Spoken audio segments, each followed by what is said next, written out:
वर्षापासून माझा ह्याच्यासाठी फवारणीसाठी झिरो खर्च.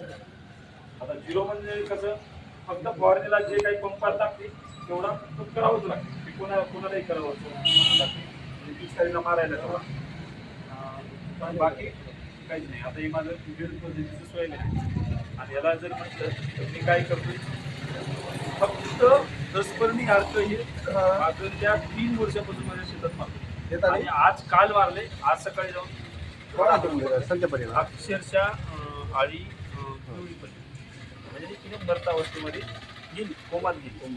आणि ह्याच्यासाठी आपला खर्च किती लागला?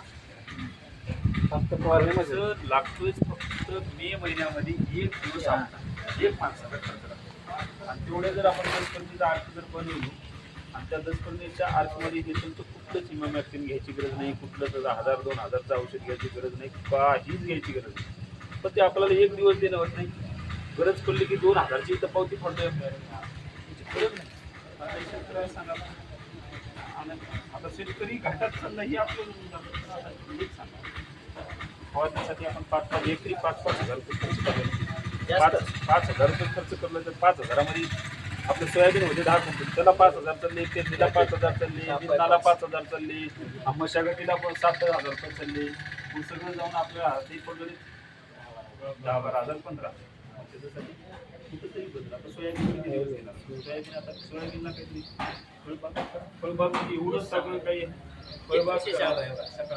फळबाग जरी केल्या, त्याच्याकडे पाणी उपलब्ध असताना फळबाग जरी केल्या तर तुम्ही 3 वर्ष फळ येईना, मान्य आहे. 3 वर्ष तर शासन सबसिडी द्या, 3 वर्ष फळ येईना, पण 3 वर्ष तुमचं पीक कोणतं येणार? त्याच्यात सोयाबीन घेऊ शकता तुम्ही, आंतरपीक घेऊ शकता का? तुम्ही म्हणता की आता फळबाग लावली की सोयाबीन घेताय ना, 3 वर्ष सोयाबीन घेऊ शकता. जोपर्यंत फळ लागवड होणार नाही तोपर्यंत तुम्ही सोयाबीन घेऊ शकता, हरभरा घेऊ शकता, कांदा घेऊ शकता, मध्ये काही घेऊ शकता. आणि फळबाग मोठी झाल्यावर तुम्ही कांदा घेऊ शकणार, पालक घेऊ शकणार, टमाटा घेऊ शकणार, वांगी घेऊ शकणार, म्हणजे तुम्ही काय घेऊ शकणार मध्ये. एक तुम्ही मानसिकता निर्माण झाली आणि सगळं आता हे कितीचे 3 लाखाची योजना मला किती होता.